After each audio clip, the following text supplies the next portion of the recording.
welcome to the Deific Duo's Journey into Mystery, Road to 800. I am one of your hosts, the Deific Faz, and I am here today with my stalwart co-host and very good friend, Hercules himself, Eric Teskey. How's it going, man?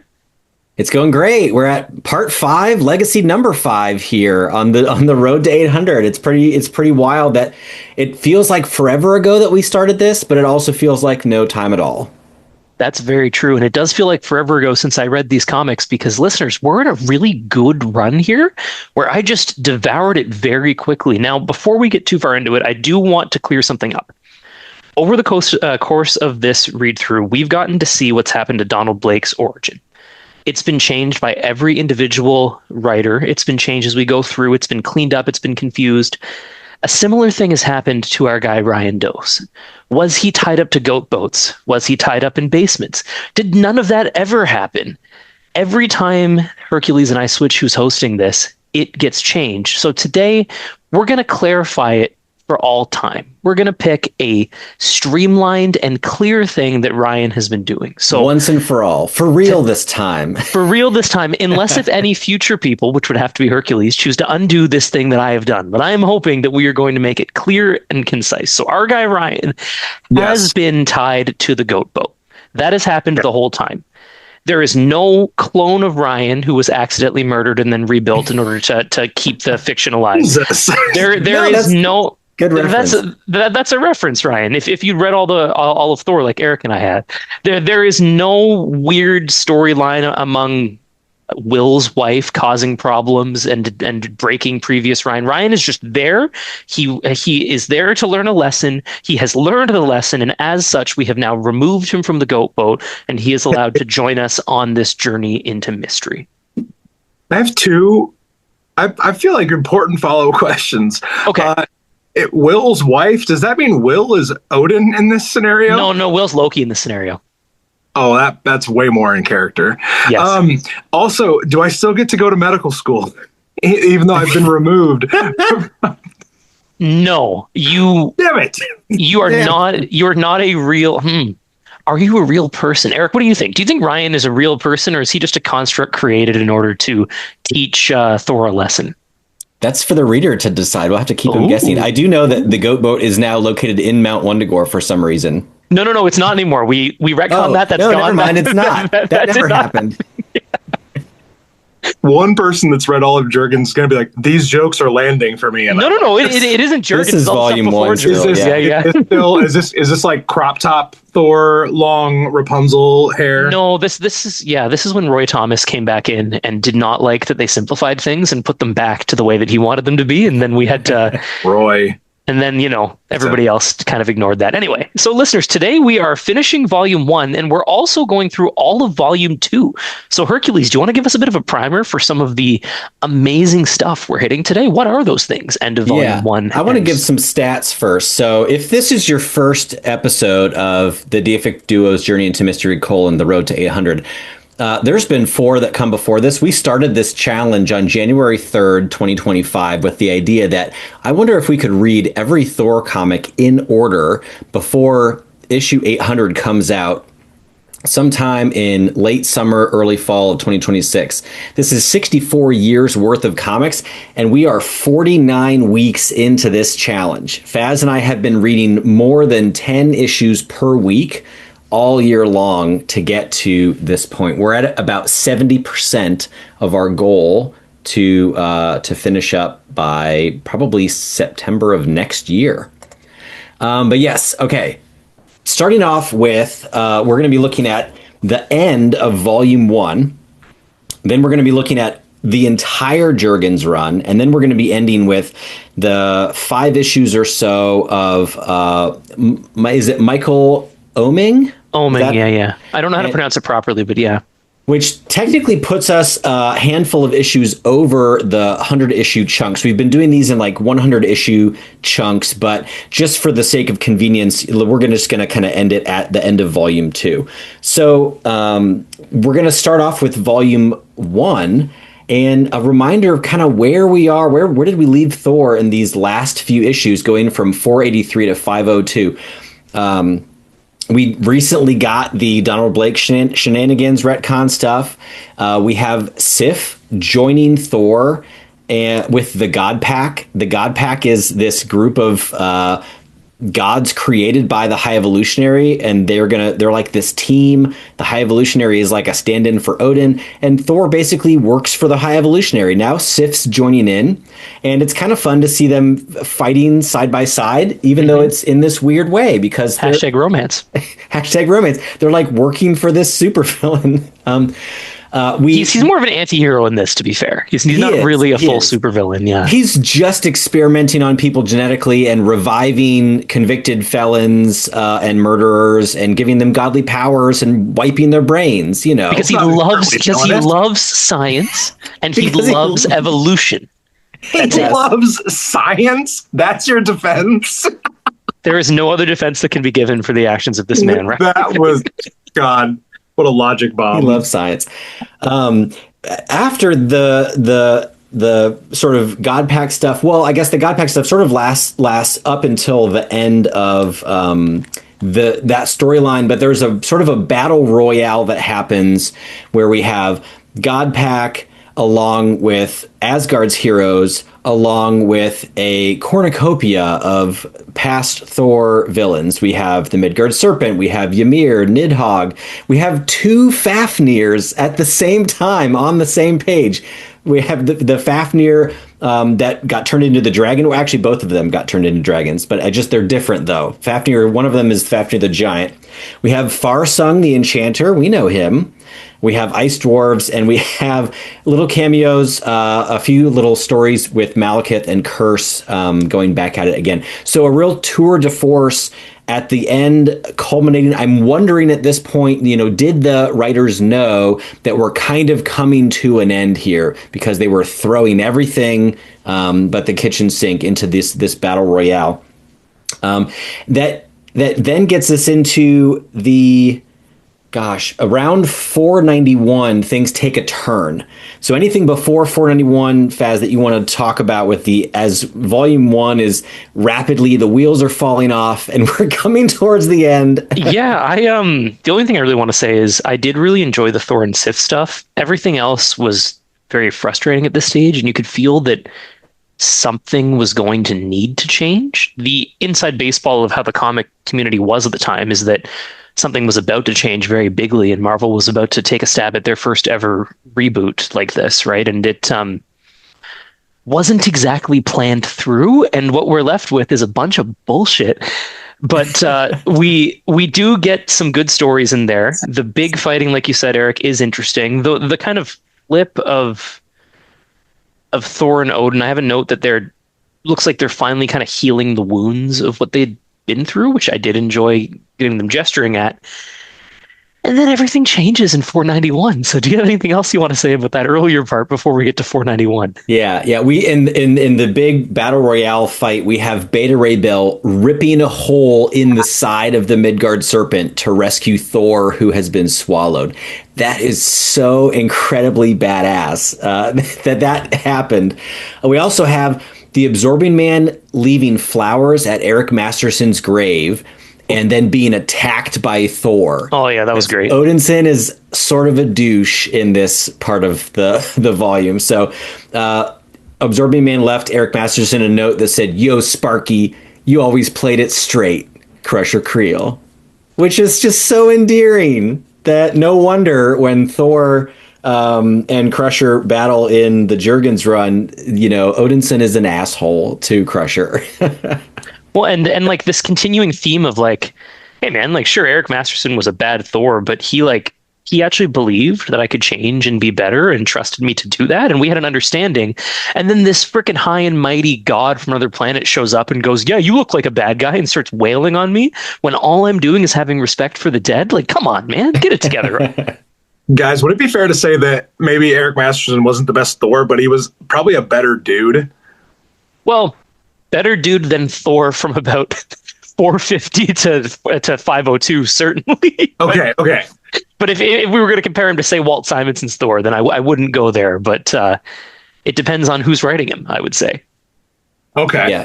Especially after his death, Eric Masterson is remembered fondly as, trying hard and doing the best that he could. Because he doesn't come back. Like, he's not like one of those guys that keeps coming back, because Kevin takes over the mantle of Thunderstrike.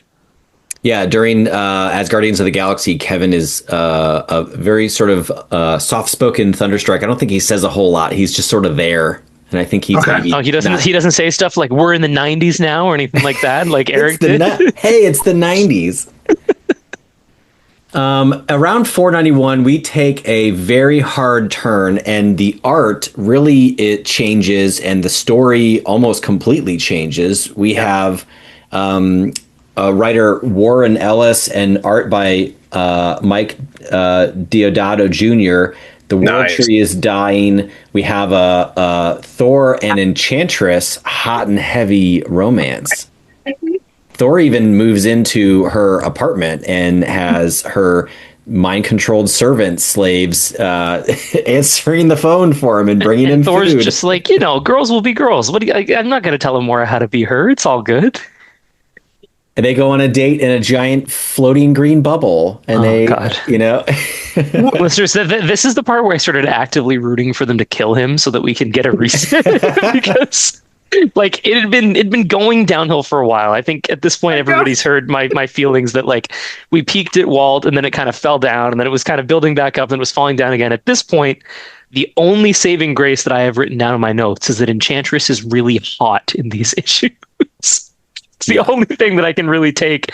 It was edgy. It was gross. Thor didn't speak like Thor. He didn't have any of his Thor powers. He didn't even communicate with Odin. He just got kind of excommunicated, and he speaks like a regular man now because he's lost his time in Asgard. And you just start rooting for, can we just kill this man and start again, please? The World Tree was being sucked dry like the Matrix, and there's these little babies hanging off of it. It was very Matrix-y. Yeah, that are prematurely born. It's just the whole thing is, Don't read these comics. I will say that in hindsight, do not read these comics. Do not read these comics. What it made me do is it made me appreciate, and this is a little bit sort of broader level. It made me appreciate people willing to do something different, and I really respect that in a way. I don't always enjoy it, but I always respect it if it's hey, this is something different. This is a different twist. This is a different direction. We're going to change it up. I understand the need to change art styles because that really has it hit home of this is something different now. We're seeing that nowadays in the Al Ewing run, right? Where it's okay, we're going to be very intentional about changing an artist where it doesn't feel like the previous artist. It feels different because it needs to feel different because we're turning the page where it's a new chapter, right? So I'm appreciating that so much more now, having been through all these, not just volumes, but these little mini runs within where it's oh, we have this new writer and artist for 4 issues, just randomly wedged there at the end of the volume. It's just a tonal mix, switch up. Mm-hmm. And it continues the theme at this stage of nobody's building on what the people before them did. For hundreds of issues, we had, for better or worse, people would take what came before and made it their own and continue to build on. And then eventually we get to the point where just they just do whatever they want and they don't care what the previous decision was or the previous, what had happened to the character. They're starting fresh. This is my story now. I'm doing it this way. And it's just very frustrating. And I get that we need a reboot at this stage. But Thor, the Norse god of thunder who was always afraid of Ragnarok, has a reboot built directly into his story. Right. And Eric, is that the reboot we get? Is that what ends volume 1? Do we end with the Ragnarok leading to Jurgens, or what do they decide to do instead, if not the clear thing of let's do a Ragnarok? Absolutely not. There's no Foolish, way. Fazio. Foolish. And the casual. This is actually really fascinating because as a Thor fan, I had never read the end of Volume 1. I didn't really know how it ended until I read it. And I bet there's a lot of comic fans that don't even really know exactly what happens. It's something Onslaught, but it really kind of comes to a head in issues like 501 and 502 when it's really kind of dovetailing with the Onslaught storyline. Towards the very end, well, I just have to give a shout out to Red Norvell. Yeah. At one point, he is living in a trailer. He was making pornography with stolen equipment, and he said, "Well, I was filming an anniversary video for this couple. I didn't know they were going to upload it to the internet." That's What? canon. That is Thor canon. Red Norvell is a pornographer. Ryan, I'm telling you, don't read these comics. Thor had to die. Those are the takeaways I just love it. Some people like some comic book fans like it's not canon. Like some things that are canon shouldn't be canon. Like it's okay to change shit. Yeah. Until Al Ewing redeems this, which he probably will at some point. I kind of want to see mighty pornographer. Red Norvell is a terrible person, and remember when he was being super creepy in Asgard, but. It's odd then he is the last person to be seen in volume 1 of Thor. It's him and Thor. I think they're in Central Park. Shit's going down with Onslaught. Oh yeah. The world's in chaos. There's wars all over the place. It's like a dystopia. Hela appears to Thor from a lake and says, "You are going to die tomorrow. You are going to like not exist anymore. Come with me and you can serve me for all time." And Thor does not go with her. And then he's sitting around the campfire with Red Norvell, and Red asks, knowing what you know now, would you do anything differently? And Thor says, not a thing. And that's the end of volume 1. And it just ends. And then in the Onslaught, title, Thor flies into the blue portal thing, and we don't know what happens to him, but he's gone, right? So it's like, Ryan, have you read Onslaught at all? Do you understand why this exists? Well, I read. Was it 502? Is the last issue?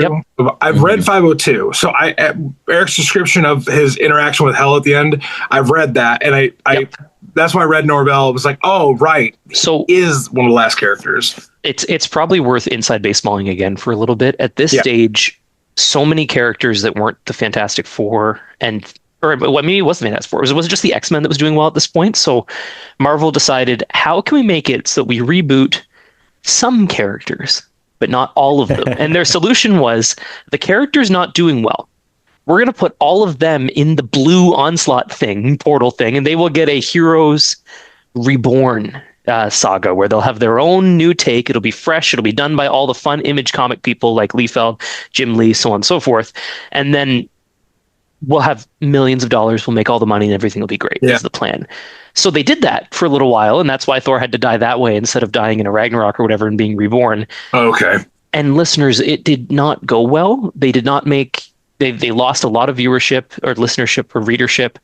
Everybody hated what they were doing. We got that super big Captain America that Rob Liefeld was doing, and it didn't exactly vibe with breast people. Enhancement Captain America. and that led us to the journey into Jurgens, which is a extremely return to the classical Thor in a way that the first time I read it, I didn't really understand why they did that. After he'd moved so far and he'd moved so far ahead with Simonson, why would you then go back to this very classic thing with Jurgens? And the reason is because this middle part where they experimented and it was awful, then they really experimented and it was really awful. They just wanted to go back to their classics, play the greatest hits, and build into something, as Jurgens does, that is new and fresh and an extremely big swing. But they had to kind of settle it for a bit first, where for 25 issues or so, we're going to do a classic Kirby-esque, even down to the designs, right? Kirby-esque story to show we are back to basics. We're sorry about that thing that we did, but we learned our lesson. Please start reading comic books, because we might not be bought by Disney yet, and we might be going bankrupt at this stage. Just a quick interjection here. Isn't this also the time where towards the late 90s, Marvel's selling off the TV movie rights to everything just to stay afloat? They're almost bankrupt. That's why they did this. Yeah. We're doing crossovers with DC just to kind of maybe prime a little bit. But this is why, again, correct me if I'm wrong here, but this is why Spider-Man went to Sony and the X-Men and Fantastic Four went over to Fox. And there were very few in-house TV movie options when they wanted to do the MCU. Yeah, and it's worth mentioning that we can make fun of all these decisions they made, which is what I've been doing for the last 5 minutes or so. But they were in a dire financial position, right? Where they're trying. They had to try something, because they were just slowly getting worse and worse, and there was still some readership, but not enough to sustain this business. And they were just kind of slowly chipping away, going towards bankruptcy. So they figured, let's do a big swing. We're either going to go bankrupt right now, or it's going to save us. And they unfortunately it fell on the other way. But by doing this, they were able to do the classic thing, and people were just really happy to see the classics back. And it did help them tread water again, because people were very excited to be done with that BS that had happened. Speaking of one more bit of kind of like outside of the actual book, the kind of the comic book history in this, eventually Jurgens' run ends with Avengers Disassembled. And then Avengers Disassembled leads to the Heroic Age, that line-wide mandate, I believe. Or is that after Civil War? I'm trying to remember. That's after Civil War, because I just read Civil War, and Civil War was Android Thor. Yes. Yeah, but it's around. I think it's around the same time, though, isn't it? Like, he's gone for a little bit, and then we get reborn Thor after. There's like a year or two, right, where there aren't Thor comics. Yeah, it's post Civil War that we get into Straczynski, so that'll be coming. We just lost Ryan. That'll be coming later. It says it's still recording, though. Yeah, that's interesting. Hey, welcome back, Ryan. Apologies. Wasn't that the Heroic Age? That's like the Joe Quesada thing, where it's like, we just want superheroes to be superheroes again, and like they're not going to fight each other. This kind of feels like after the big swing, this kind of feels similar to like, we just want superheroes to be superheroes again. Yeah, it's very much like that. Like, we keep going through phases of like, let's reconstruct the genre and let's deconstruct the genre, and let's reconstruct the genre and let's deconstruct the genre, and we get like the story that Jurgens tells, and I'm sure we'll get into it when we get into it, is very affected by what's happening in the world as it's being written. Yeah. It starts out as and it was like he pitched what he did the entire time. I have to believe, and Eric, we can talk about it in broad strokes so that Ryan doesn't get too spoiled, but the plan, the overall brushstrokes are the same, but you can just tell that things have been changed by the fact that 9/11 happens right in the middle of this run. Yeah. And he takes it in a very interesting and kind of darker place. And it does lead, like you said, Ryan, to the opportunity 85 issues later to do a classic modern Thor with JMS, where we get kind of the blueprint for the Thor movies, and the blueprint for everything that comes later really is the JMS Thor. And to get there, we have to go through this kind of... Jurgens really takes us from the classic contemporary Thor to modern issues and modern ideas, and really grapples with things for the first time in a way that is extremely interesting and thought-provoking, and I'm trying to be as vague as possible so I don't spoil anything for Ryan. I really like that, because as I've just been reading, like, I'm still in the first quarter of the Jurgens run. You're starting to get that, like, the little hints, the teases at the modern version of the character that would, be brought to big prominence, in the movies. But like, I think you're right, Baz, like JMS is really the one where it's like, this is the movie Thor. Yeah. Like, JMS wrote Thor 1. Like, that's how much he influenced this. In the fullest sense, like, Jurgens is still kind of crawling towards it. And then when JMS gets him, it's like, okay, we're sprinting at this point.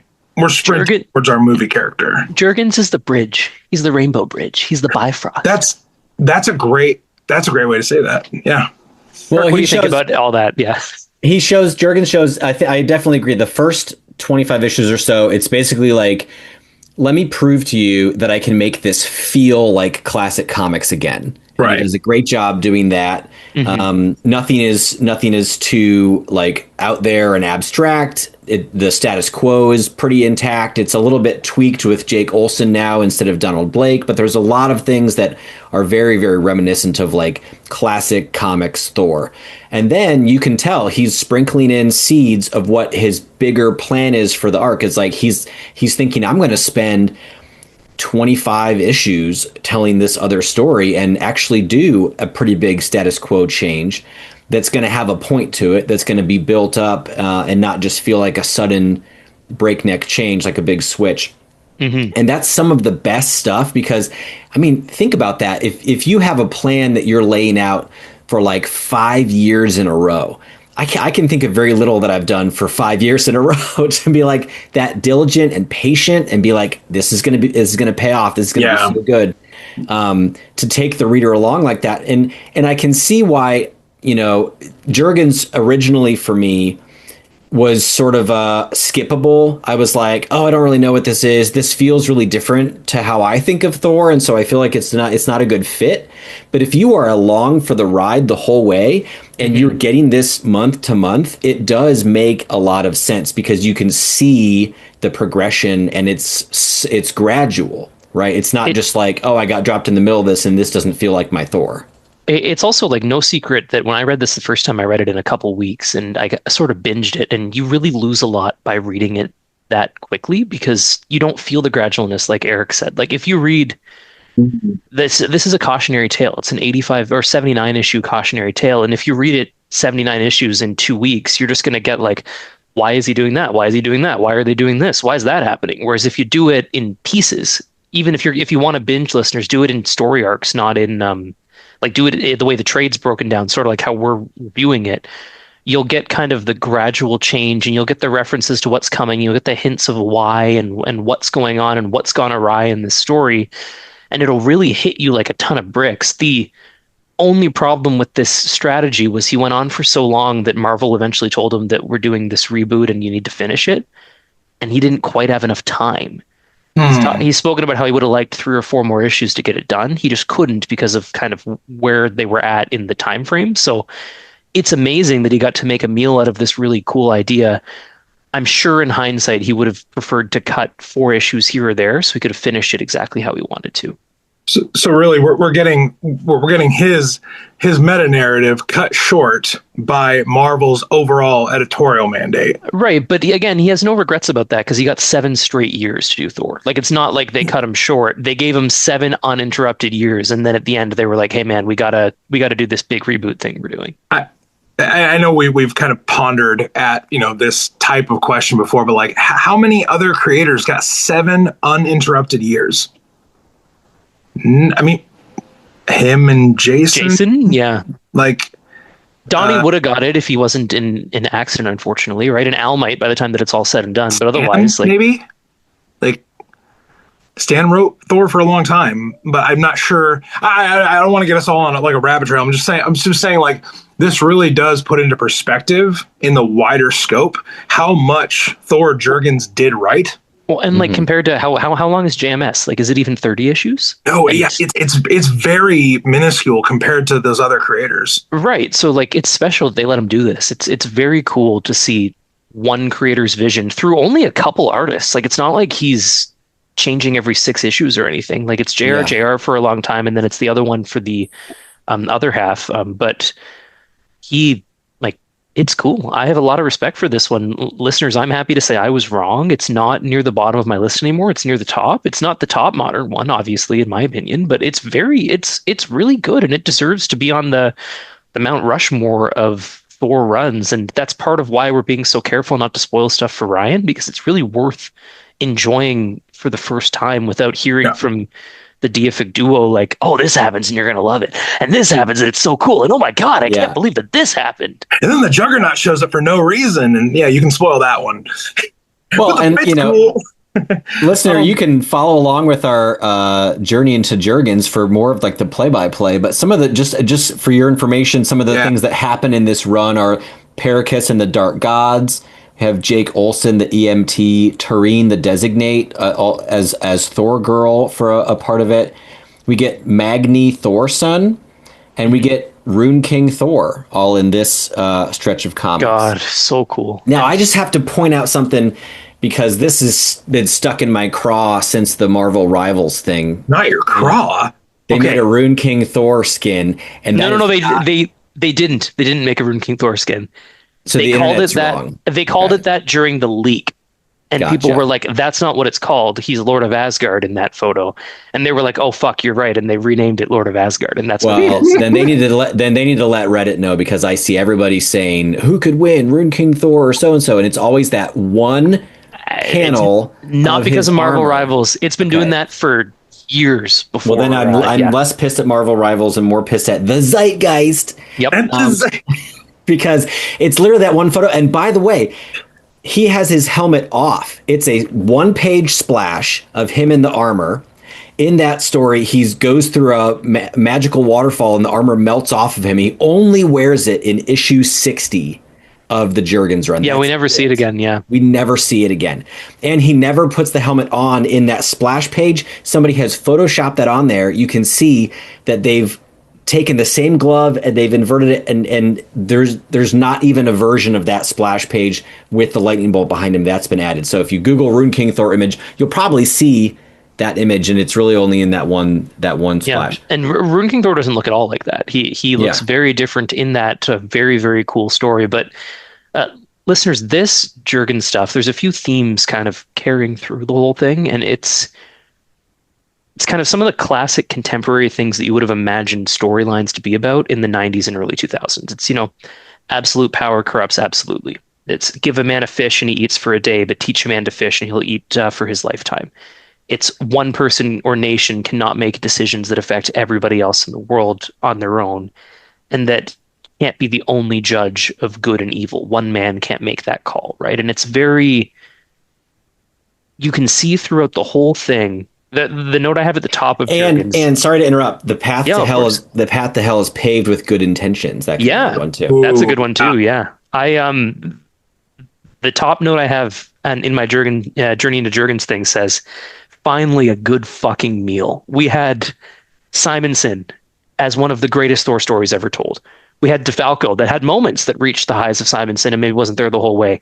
We were in the wilderness for maybe 100 issues after that of just some wild stuff of people trying to make stabs, but it didn't work out. And then you finally get this story that the quality is right back up to the best Thor stories that we've ever had. And it's really cool to get that consistently for 79 issues plus a 6-issue thing that has no right to be as good as it is. It is still very good. I would say that the Spiral storyline, which I believe it's 7 issues, and then it goes into the Reigning, which is like a sort of a jump forward. The Spiral storyline is probably in my top 3 Thor storylines. So not like run, but like storyline within a run.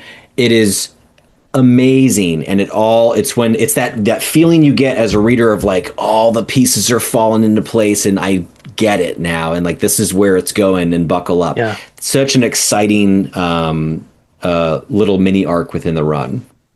It's special. And then well, actually before that, Eric, do you have any other final thoughts, very broad strokes to protect the listener and Ryan, about Jurgens before we talk about this little bit of dessert we got with Oming's Ragnarok? The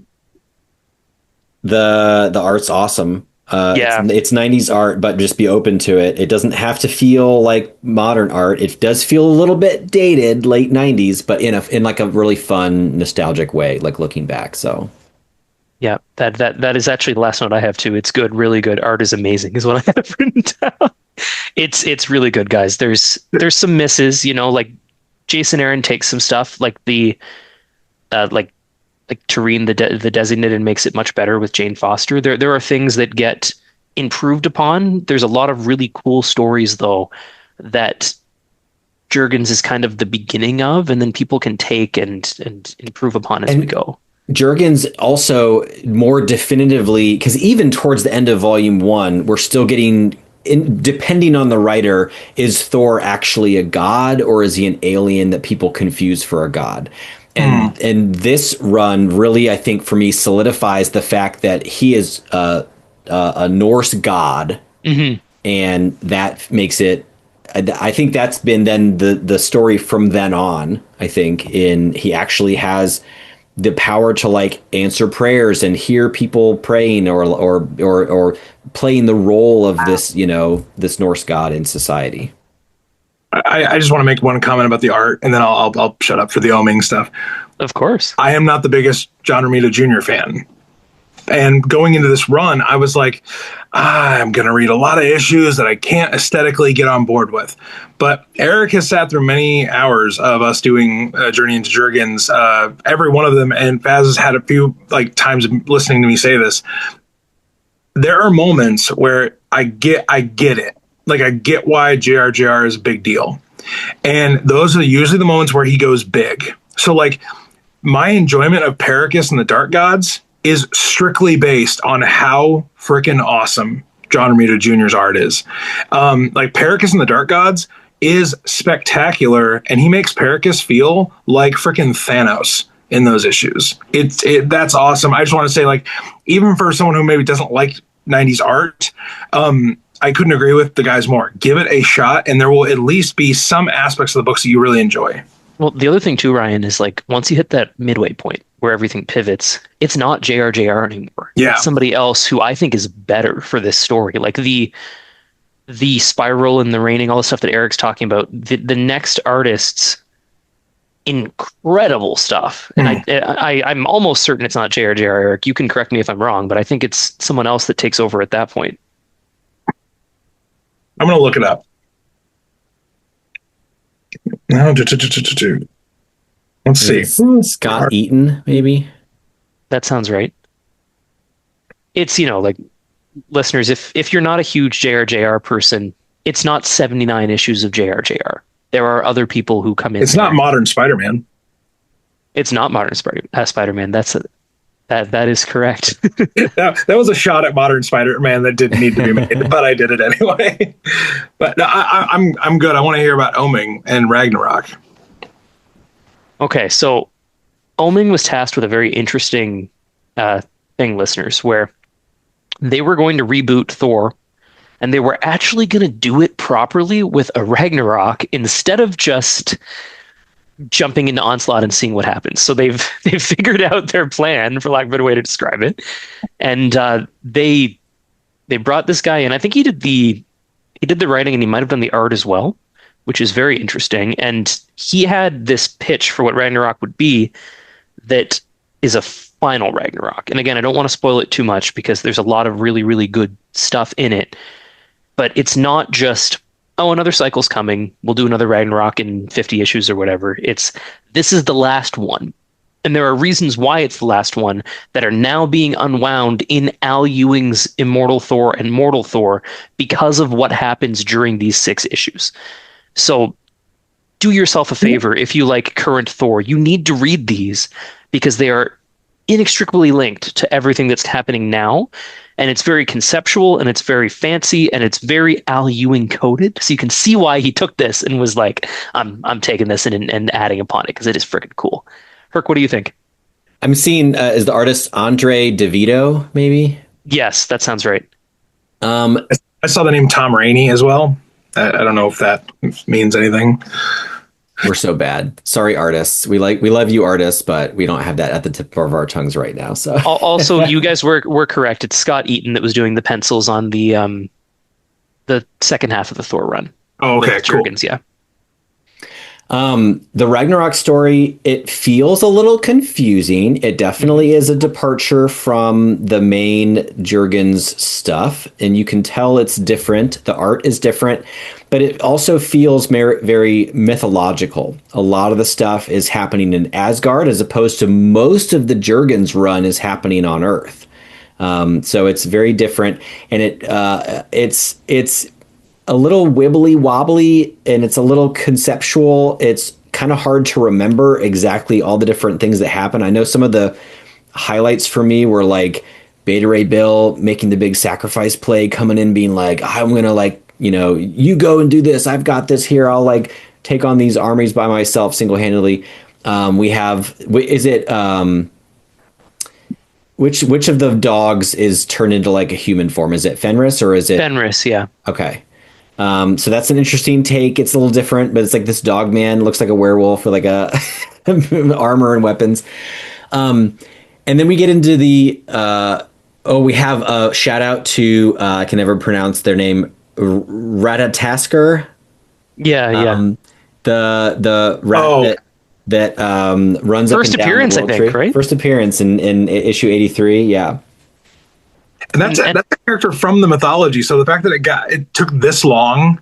No, but Ryan, that's the thing. This is the most mythologicalized Ragnarok we get. Yeah. Like Thor can tell that it's happening because all the things are happening in a row. Like the mistletoe thing happens, and this happens, and this happens, and it Fenris is unleashed. So on and so forth. Shit!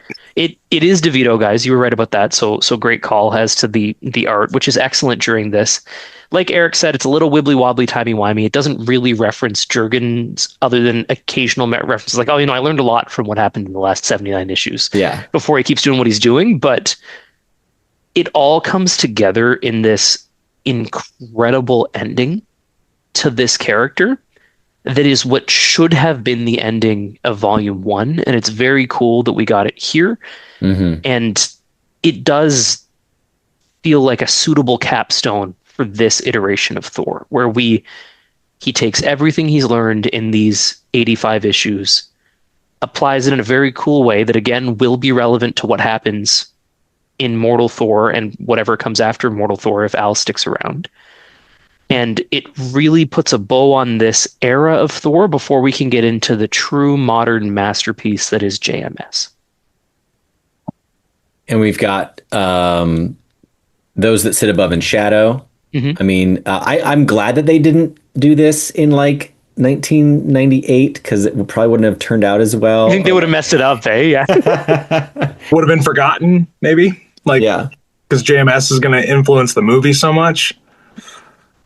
Well, I think if they did this at the end of Volume 1, you could take this exact same story. All you have to do is change the armor he's in, right? And you could do this exact story, and it would lead us right into Jurgens completely finally, which would be very good, right? It's just I think you're right that where we were at in like 1997 just wouldn't have allowed us to do this kind of story. The fact that it's its own thing really kind of makes it timeless. The fact that we're just going to do the story from start to finish. It's going to feel like its own encapsulated Ragnarok story that you could really splice it in anywhere you want to do a reset, or anywhere that because this is, I mean, in theory, happened over and over and over again.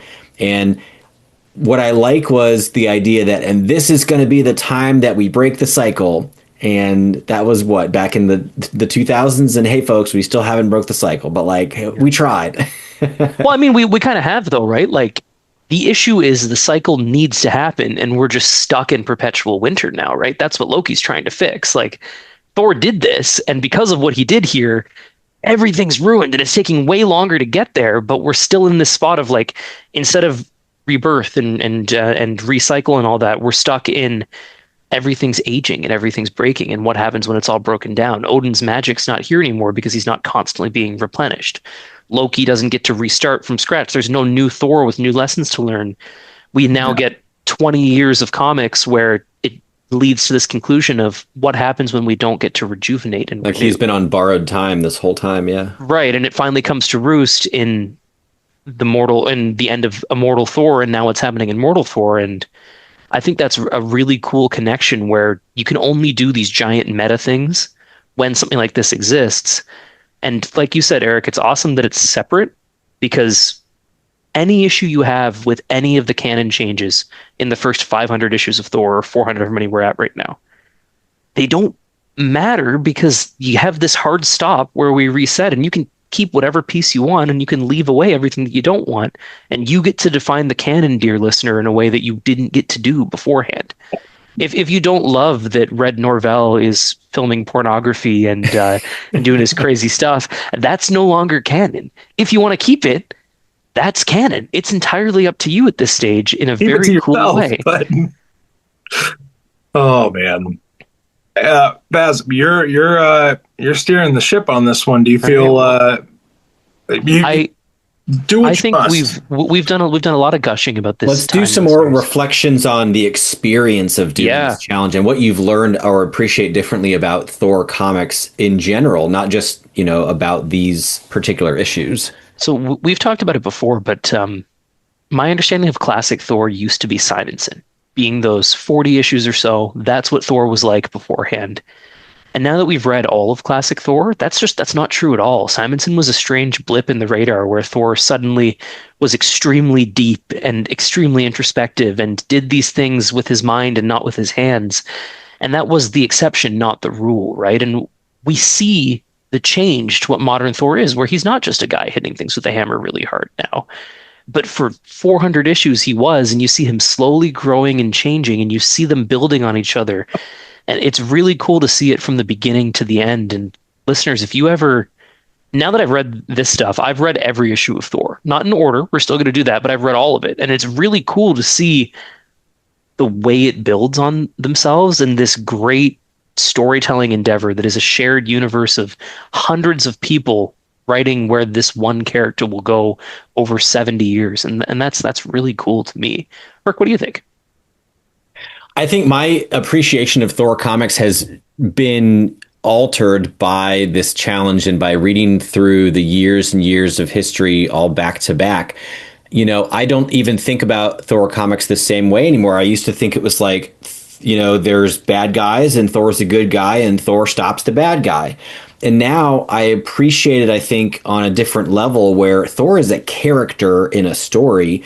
And sometimes he's the hero that swoops in and saves the day. And sometimes he's confused or misguided. And sometimes, frankly, he's the problem. It's him. And so, like, I think it's so much more interesting to not think like, oh, well, these are the rules of how it has to go, and you can only play in this little sandbox right here.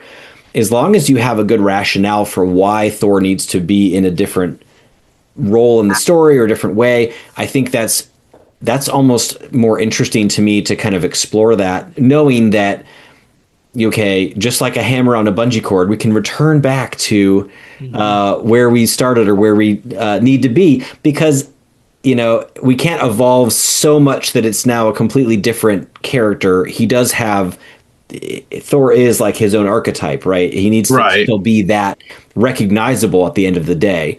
But you can spend years going down a different path, and I think that that's completely justified. And if you have the patience for it, makes for some really interesting stuff.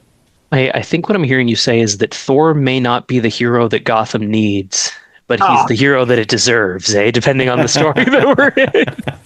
Crime in Gotham would be solved in 10 minutes if Thor lived in that city. No, but Eric, you're right that it's not, these Thor stories need to be told a certain way to get you to a certain point with this character. It's that this character is flexible and can be used in a number of different stories depending on what the writer wants to tell, what the point is, what the big takeaways are for you. And it's when these characters are 70 years old, you can't just be stuck to some belief in your brain of this is what they must be.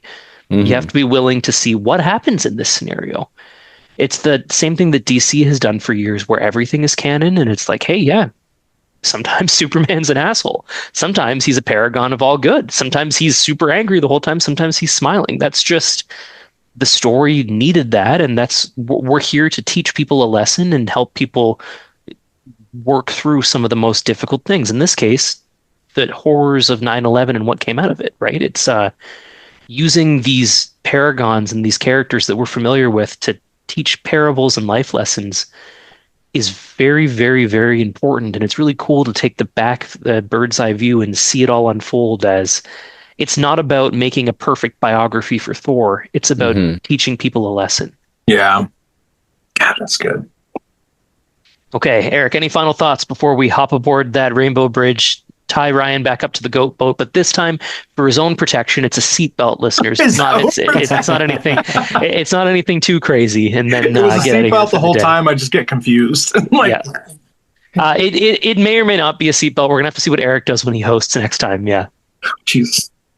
Any major retcons. So I'll say, as we are, wrapping up part 5, legacy number 5, with after reading 500 issues in a row, I've gone through a lot of my uncharted territory for me, but I still haven't read the Fraction run. And so I still have some things on the horizon that are going to be new territory for me. So I know at this point, Faz, you have read every Thor comic, just not in order. But that's so we might have some different experiences with what the progression looks like moving. You are so close, my young Padawan, to reaching. I know it's going to happen. Baz, take us out. All right. Well, listeners, thank you for hopping aboard the Road to 800 with us. This is something that's meant a lot to Eric and I, and it's been it's meant something to Ryan and that he keeps getting stuck with us while we do it. And we do appreciate you guys coming along with us. And there is still time for you to read them all on your own. You might not be able to catch us anymore, but you can start reading them and listen to our recordings after you do each 100. And that can help you. If you want more from what we're up to, we do have a Patreon and we do have some initial pre-games and we do have some other bonus content for you guys. We're also very active on social media. We have a Discord. You can come and talk to us about this stuff. We love to talk Thor. We love to talk comic books. We're just people who like this stuff. But for today, guys, whether you are recording some illegal pornography and uploading it to the internet, whether you are dying in some ridiculous way because you're trying to reboot finally, whether you are built to be the classic paragon that everybody remembered from the 60s, whether you are spiraling in a way that will only become clear once you've read Dan Jurgen's run, whether you are rebuilding with a final Ragnarok meant to have Al Ewing's level of lore associated with it, we ask you guys to just do one thing, and that is to stay worthy.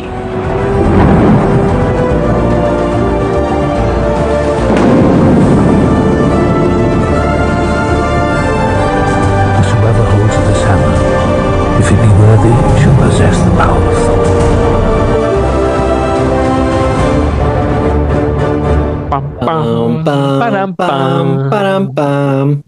Whether you're recording illegal pornography. Oh